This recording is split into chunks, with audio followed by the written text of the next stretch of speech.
Sekitar 400 tahun sebelum Masehi, seorang filsuf Yunani bernama Lycurgus dan muridnya Demokritus memotong suatu benda, katakanlah memotong sebuah kertas, menjadi 2 bagian. Terus potongan yang dipotong lagi menjadi total 4 bagian, dipotong lagi menjadi 8 bagian, terus saja dipotong sampai akhirnya rotinya tidak bisa dipotong lagi. Dari situ Demokritus menyimpulkan kalau semua benda-benda dipotong seperti kertas tadi atau misalnya kertas, sayuran atau roti pasti akan sampai ke bagian yang paling kecil yang tidak bisa dipotong lagi. Bagian terkecil itu akhirnya diberikan nama atom, atau dalam bahasa Yunaninya atomos, yang artinya tidak bisa dipotong lagi atau tidak bisa dibagi lagi. Pada saat kita belajar kimia, kita akan sering menjumpai kata atom. Nah, apa itu atom? Pernahkah kalian mendengar kata atom?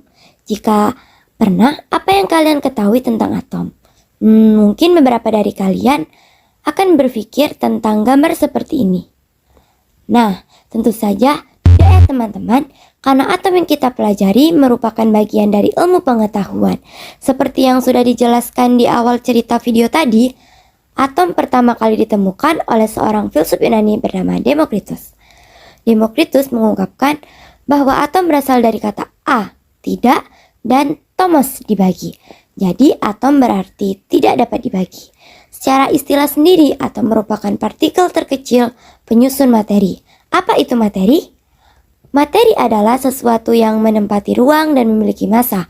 Contohnya meja, buku yang sering kita baca, dan gas LPG. Begitupun benda-benda yang lainnya juga termasuk materi, seperti hewan, tumbuhan, manusia, dan lain-lainnya.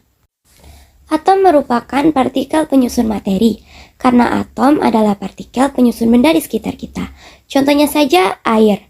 Nah, partikel penyusun atomnya yaitu sekumpulan dari partikel penyusun air atau H2O.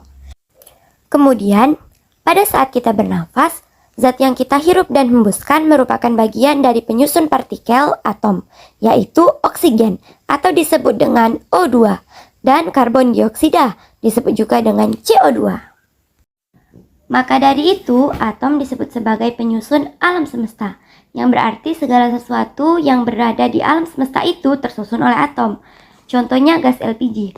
Dalam gas LPG terdapat atom butana. Butana tersusun atas atom karbon yang berjumlah 4 dan atom hidrogen yang berjumlah 10. Disebut juga dengan C4H10. Kemudian contoh yang kedua, hal yang tidak asing dan tidak akan terlepas dari kehidupan kita, yaitu air. Jika digambarkan, molekulnya akan membentuk H2O. Jadi, kedua contoh ini kita dapat jadikan contoh atom yang berada di sekitar kita, sehingga kita mengenal atom. Namun, di dalam atom terdapat lagi atom yang paling kecil, yang disebut dengan subatomik. Partikel subatomik atom ini terdiri dari proton yang bermuatan positif, elektron yang bermuatan negatif, dan neutron yang bersifat netral. Proton dan neutron berada di dalam bagian partikel yang membentuk inti atom, sedangkan elektron adalah partikel yang mengelilingi inti atom.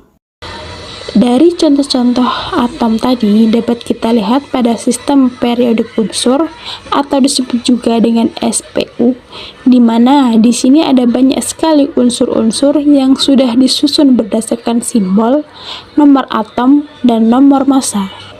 Contohnya di sini ada lambang unsur Ag atau disebut juga dengan perak, di mana simbolnya yaitu Ag. Nomor atomnya adalah 47 dan massa atomnya adalah 107,868.